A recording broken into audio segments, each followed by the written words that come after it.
again, I want to stress, random drug testing is not illegal in the remaining counties.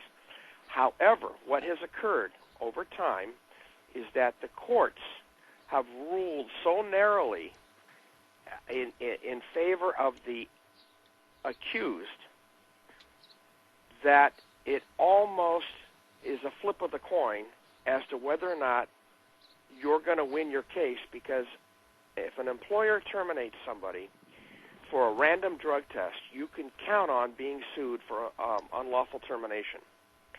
And I say it's a flip of the coin as to whether or not they're going to win that case, because the courts tend to rule on the side of the accused on this subject. Okay. Now, part of the reason why that happens is because policies are not in place that protected the rights of the applicant. Maybe the employer misstepped on one way that he did something. He didn't follow, one little guideline. But there's a vast amount of case law that has ruled against employers for random drug testing terminations. So it becomes a question for an employer, and this was told to me by an attorney, that it's a judgment call on their part. Where does the greater liability lie? Does the greater liability lie with the actions that the employee under the influence could impose on other people by, let's say, hurting them because they were not in their right mind, and then they get sued by that innocent person that was injured? Now, that's one level of liability, dollar-wise.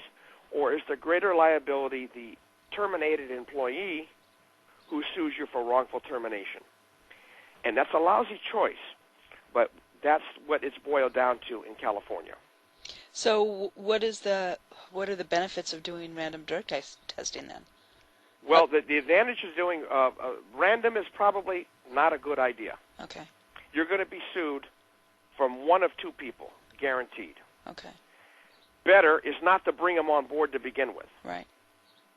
So random is not a best practice in California, unless your Department of Transportation mandated, and that's a different story. That's federal law. It overrides everything, and those are long haul drivers and that type of category.